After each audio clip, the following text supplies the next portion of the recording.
bonjour et bienvenue sur Ben Garage. Donc allez, c'est parti pour une nouvelle vidéo. Donc aujourd'hui on va s'occuper des freins du Scénic. Donc bien sûr on va défaire le frein à main, on va le mettre en position 0 et on va enclencher une vitesse pour éviter que le véhicule bouge. Allez, maintenant il n'y a plus qu'à lever le véhicule de l'arrière parce qu'on fait les freins à l'arrière, forcément, ça paraissait logique. Donc voilà, on lève, on va mettre une chandelle pour caler le véhicule. Ensuite, quand tout ça est fait, on va enlever l'enjoliveur. S'il veut bien venir, ça y est. Donc ensuite, on va démonter la roue. Bon, moi je fais avec une clé à choc, mais bon, après, toutes les méthodes sont bonnes du moment qu'on arrive au même résultat.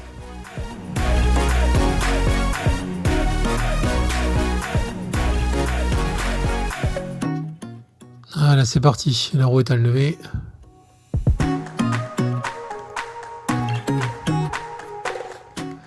Donc comme on peut voir, on a accès aux freins, ça y est, donc ça c'est les coups de moyeu.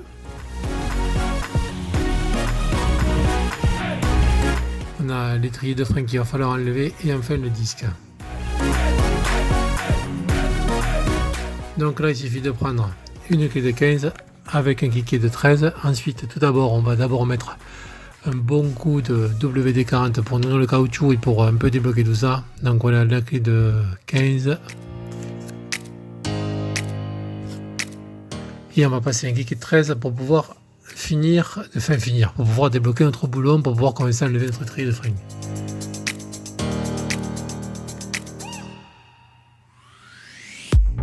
Voilà, il suffit de maintenir, comme vous voyez, ça se fait assez bien. On va faire la même chose en bas, si on arrive à passer la clé, parce qu'avec la merde des fois on n'y arrive pas, mais bon là, ça va prendre un petit peu de temps. Voilà, ça y est, on y est arrivé. Allez, même opération.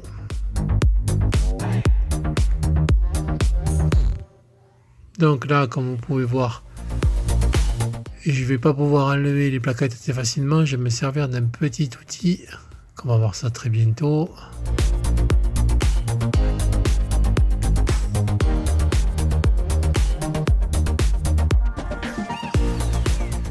Voilà, la dernière vis est retirée, c'est bon, c'est fait. Ça par contre les vis là normalement on n'a pas à les remettre. Voilà, parce que normalement il y a des vis neuves qui sont fournies dans le kit de plaquettes normalement. Mais bon, mettez-les de côté, on ne sait jamais, parce que bien souvent des fois elles n'y sont pas, donc on ne sait jamais. Donc on va mieux les avoir de côté et les jeter à la fin de l'intervention si des fois on n'en a pas besoin. Donc là, comme vous pouvez voir, on ne peut pas dégager une partie de l'étrier, donc on va se servir de ce petit outil que vous trouverez aussi chez Mon Outillage, je crois que c'est en bas. Donc voilà, ça permet de débloquer les plaquettes. On va tourner de gauche à droite, de haut en bas, et comme vous pouvez voir, ça va me sortir une partie de l'étrier de frein, c'est trop forcé. Et voilà, ça y est. Il est sorti. Mais avant toute autre chose, on va gagner un petit peu de temps, on va compresser le piston. Donc là c'est pareil, il va falloir un dispositif exprès parce que comme vous pouvez voir, le coup du serre-joint ne va pas marcher parce qu'il faut tourner mais aussi enfoncer en même temps. Donc là c'est pareil, le genre de petit outil que vous trouvez chez Mon Outillage qui est toujours utile. Donc là rien n'est très difficile, il suffit de sélectionner si c'est le droit ou si c'est le gauche, après d'enclencher tout ça dans le bordel, de mettre la rondelle qui va bien pour tourner notre piston et voilà, c'est fait pour un prix totalement dérisoire. Et voilà. Mais bon, c'est le genre de petit outil qu'on a bien besoin. Donc voilà. Fab B l'avait testé, il avait acheté chez Mon Outillage. Donc, passez voir Sylvain, ça lui fera plaisir. Voilà. Et comme vous pouvez voir, heureusement que j'avais ça, sinon on n'était pas dans la merde. Voilà. Au lieu de prendre les 10 minutes, au moins ça c'est fait. Donc ensuite, il suffit de fixer un tendeur sur mon étrier de frein pour le maintenir. Voilà, pendant l'opération. Donc là, on va sortir les vieilles plaquettes. La première de devant, comme on peut voir, il reste encore de la matière, mais bon, je l'ai changé quand même parce que je ne vais pas ce contrôle et je ne connais pas ce qui a été fait avant sur mon véhicule. Donc ensuite, on va lever la dernière partie de notre étrier de frein. Donc je m'équipe d'une douille de 18 pour enlever les deux écrous de derrière. Ça c'est pareil, les écrous, va falloir les garder parce que ceux-là ils vont resservir. Il faudra juste nettoyer le filetage et remettre du frein filé pour pouvoir les reposer après qu'on ait fini. Donc là c'est pareil, ça risque de bloquer un petit peu, mais bon, vous inquiétez pas, c'est normal, il y avait du frein filé. Donc forcément ça va forcer un petit peu.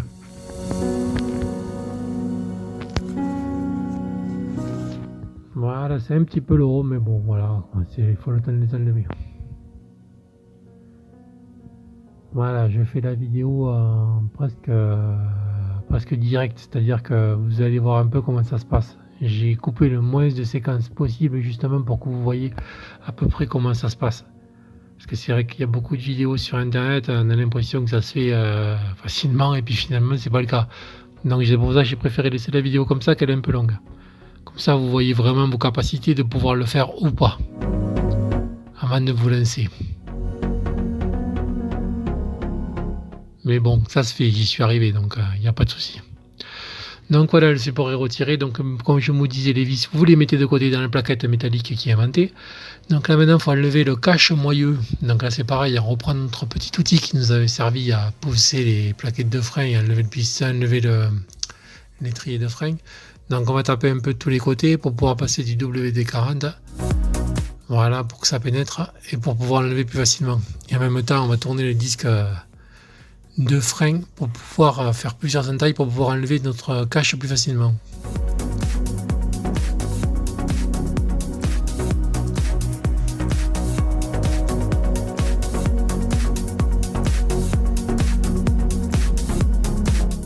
Voilà, on tourne, on s'énerve pas, ça sert à rien.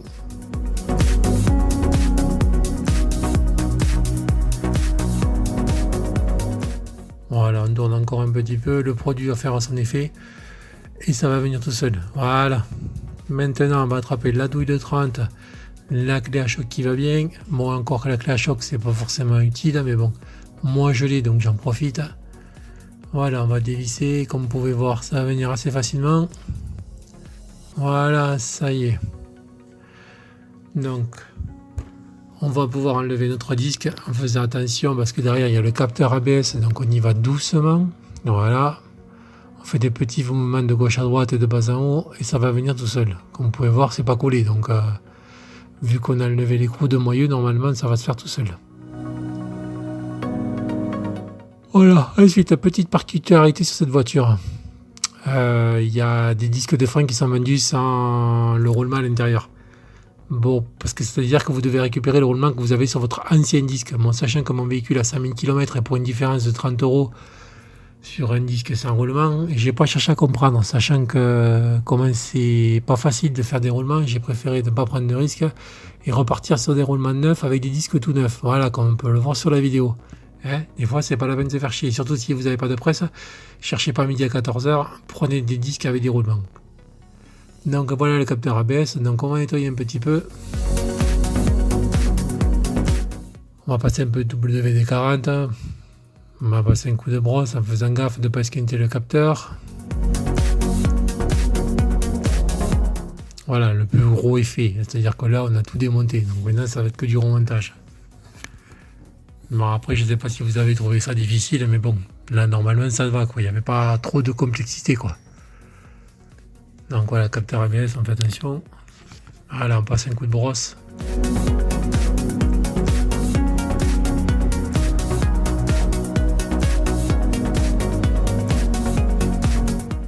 Allez, un petit coup de nettoyant frein. Là par contre, le nettoyant frein, ça va y aller là. Là c'est pareil, j'ai oublié la barquette en dessous, c'est dommage. Ensuite, pensez bien à vous protéger les mains, le visage et mettre des lunettes et un masque. Voilà, comme vous pouvez voir, je suis en tenue de combat. Mais bon, c'est pas parce que moi je suis en basket que vous devez être en basket. Hein. Allez, on va mettre un peu de graisse à roulement. Au passage, mes magnifiques chaussettes. Voilà, c'est pas la peine de mettre la dose. Hein. C'est juste pour faciliter l'insertion du disque. Donc après, bien sûr, vous changez le gant pour éviter de mettre un peu plus de graisse sur le disque, déjà qu'il y en a déjà assez.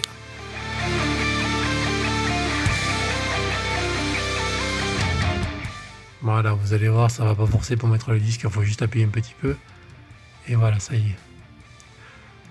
Donc normalement, dans votre carton de disque de frein, vous devez avoir un écrou neuf et un cache-moyeu tout neuf. Donc cherchez pas à récupérer les anciens, ça sert à rien, c'est dangereux. Voilà, on met les nouveaux, on ne cherche pas à comprendre.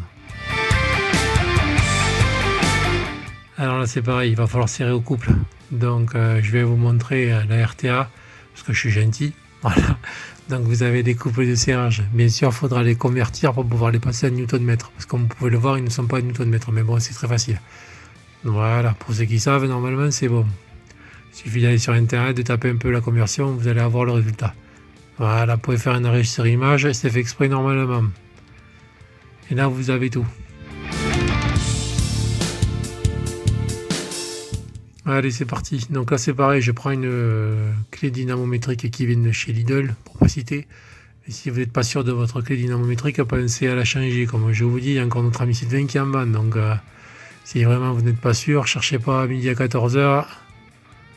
Vous la changez. Surtout que là, c'est quand même dangereux. C'est quand même quelque chose d'important sur la voiture. Donc si vous n'êtes pas sûr de votre clé dynamométrique, cherchez pas à midi à 14h. Vous me la remplacez. Vous mettez celle-là à la poubelle. Parce qu'une clé dynamométrique, c'est une durée de vie. Surtout celle-là. Il faut qu'elles soient calibrées. Si elles ne sont pas calibrées, on ne peut pas s'y fier. D'accord ? Donc, on ne prend pas de risque. Voilà. Là, j'ai fini de serrer. Comme on peut voir, il n'y a pas de jeu. Ça roule bien, donc pas de problème. Donc on va pouvoir continuer notre phase de remontage.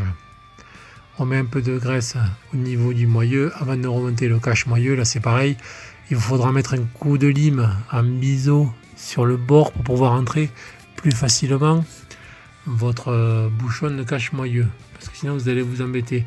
Et là c'est pareil, vous tapez pas au marteau de 2 kg, vous y allez doucement au maillet. Voilà, comme je suis en train de faire. Sinon vous allez tout exploser. Voilà, et puis on tourne en même temps que vous frappez, vous allez voir, ça va rentrer tout doucement. Allez, ensuite on continue. Donc sachant que le montage de notre disque de frein est fini, maintenant il va falloir remonter tout ce qui est tri de frein.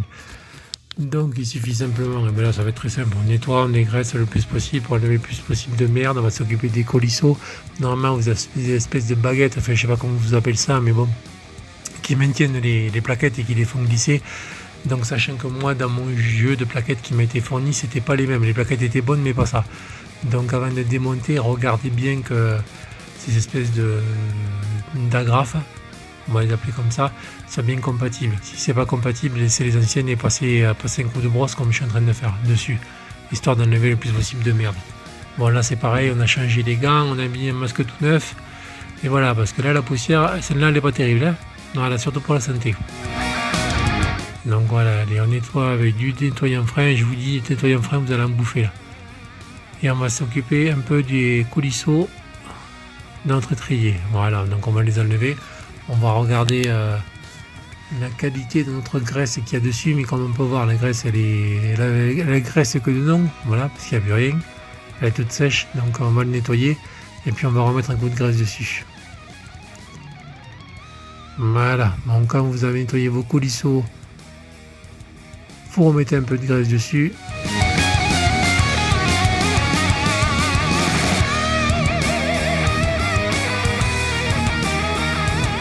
Voilà. Et après vous pouvez passer au remontage. Vous remontez tout dedans, vous les testez, vous les tirez, vous les rentrez, vous les tirez. Comme ça, ça doit faire un ressort. Voilà. Et quand ça fait ça, ben c'est bon, il n'y a pas de souci, quoi.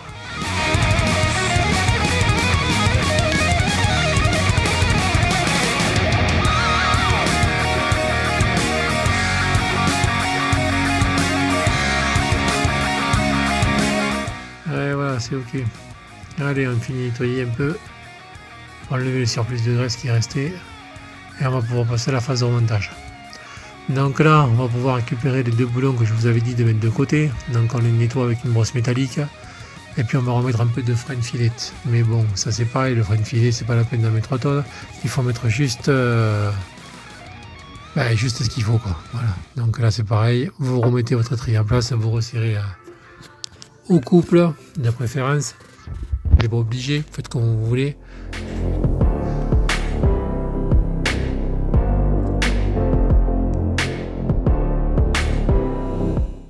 Voilà, et là on a presque fini, on est sur presque sur la fin là. On a juste qu'à finir de remonter notre étrier, nos plaquettes, et après on est bon quoi.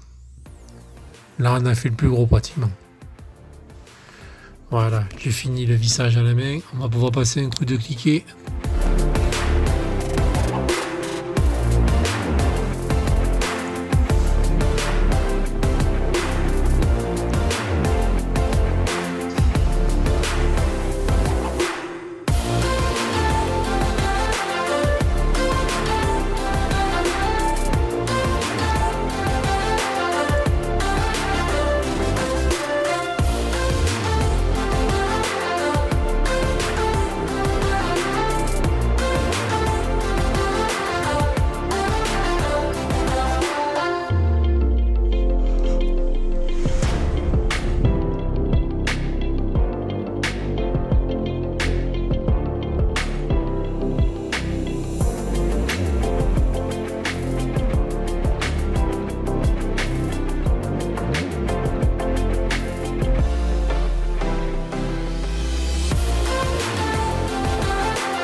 Allez, voilà.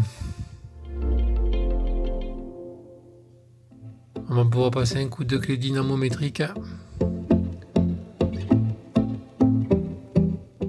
Voilà, c'est fait. Allez, on va s'occuper des plaquettes de frein. Donc là, c'est pareil, les plaquettes de frein.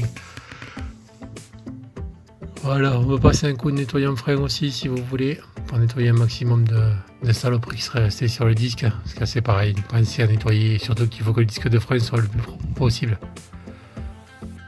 Donc voilà, si vous avez peur, n'hésitez pas à les mettre à du nettoyant frein, ça marche pas de pain.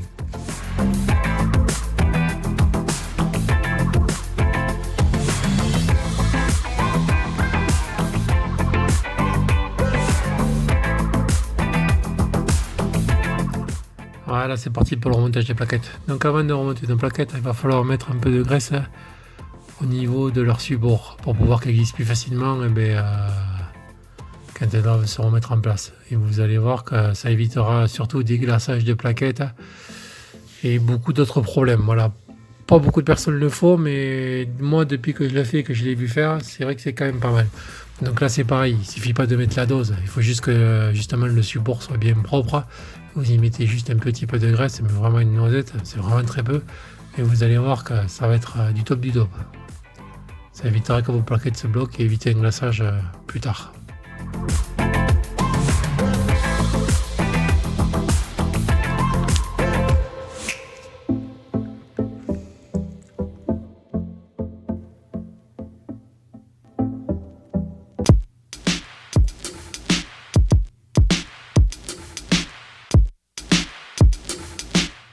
Et voilà, on finit le haut et on va pouvoir passer nos plaquettes.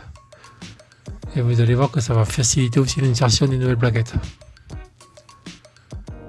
Là c'est pareil, il y a un coup de main à prendre. Quand vous l'avez pris, c'est très facile, il faut le choper quoi. Voilà, et n'oubliez pas, voilà, la première est passée, n'oubliez pas de la coller le plus possible sur le disque, ça facilitera l'insertion de la partie numéro 1 de notre étrier de frein.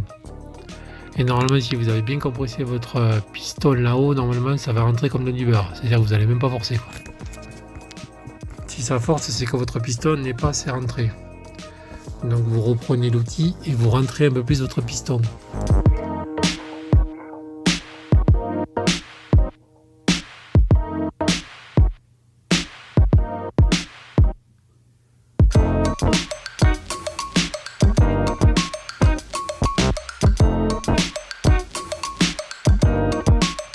Donc on peut passer au montage de la partie numéro 1 de notre étrier de frein. Voilà, tout est bien, contrôle. Donc partie numéro 1, donc là on attrape les vis qui normalement sont fournies avec les plaquettes neuves. Si des fois c'était pas le cas, vous reprenez les anciennes, vous les brossez et vous mettez un peu de frein filet. Ça m'est arrivé une fois de ne pas les avoir dans l'emballage, mais bon. Mais en général, c'est toujours des neufs qui fournissent.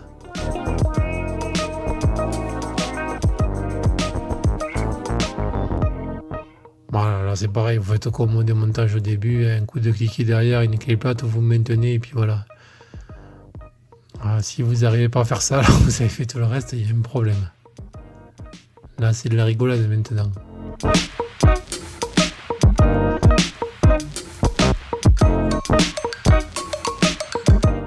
Allez, voilà, comme vous pouvez voir, on maintient, on fait comme tout à l'heure on a fait. Voilà, on maintient et on serre.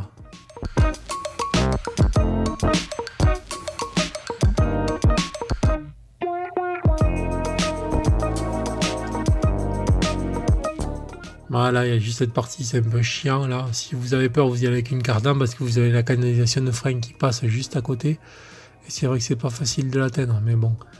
Si vous mettez une rallonge avec une cardan, vous arrivez à le faire. Donc voilà, on fait la même chose pour le bas aussi. Et là, on a 90% de la fin de l'intervention. Bien sûr, vous n'oubliez pas de faire le même côté. Enfin, de faire le même côté. De faire l'autre côté avant de vous remettre au volant de la voiture. Et surtout, d'appuyer plusieurs fois sur la pédale de frein pour que ça soit dur. Je déconne pas, voilà. Vous regardez aussi le bocal, mais normalement, ça a dû dégueuler vu que vous avez mis des plaquettes neuves. Normalement, ça va dégueuler, mais si des fois il manque du liquide de frein, n'hésitez pas à en remettre. Là, on aurait pu pour le fun purger, mais bon, j'ai pas d'exhibide, donc la prochaine fois, je m'amuserai à purger le liquide de frein.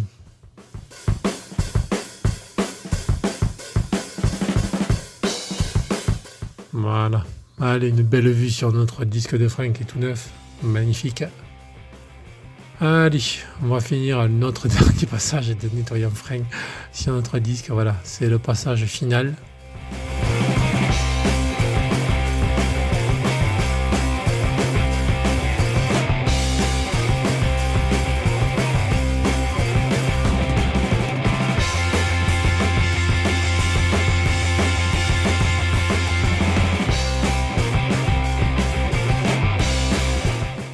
Donc il n'y aura plus qu'à remonter la roue, voilà, qui me sert de cale sous le véhicule.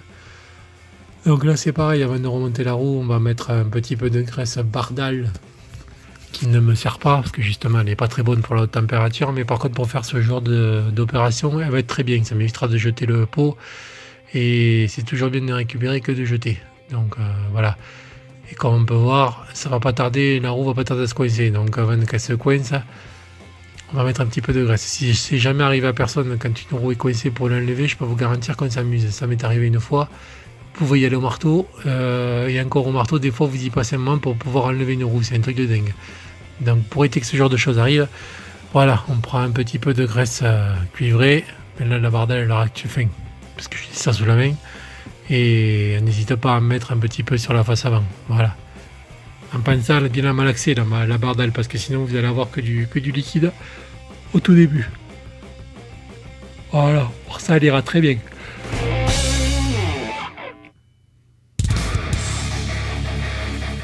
On en profitera aussi pour faire les couches de roue, ça mange pas de pain.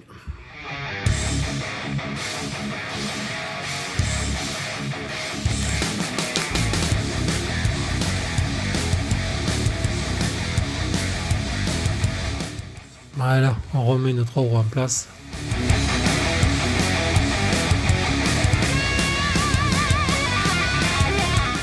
Et il n'y a plus qu'à serrer au couple pour éviter d'avoir des problèmes. Et le jour où on crève qu'on a besoin de changer la roue, ça évitera de se faire chier à galérer à tout desserrer.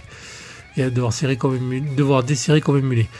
Donc ben voilà, écoutez, je vous dis à la prochaine. Voilà, vous avez compris, il n'y a rien de très compliqué. Donc notre monsieur passe le contrôle technique le mois prochain.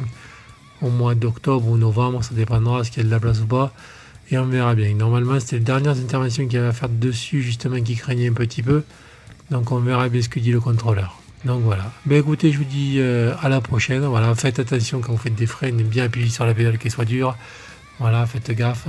J'espère que vous avez trouvé la vidéo intéressante, instructive, si vous avez appris des choses, c'est le but. Voilà, n'oubliez pas de partager votre savoir, c'est comme ça qu'on avancera. Et bien je vous dis à la prochaine et faites attention à vous. Allez, ciao.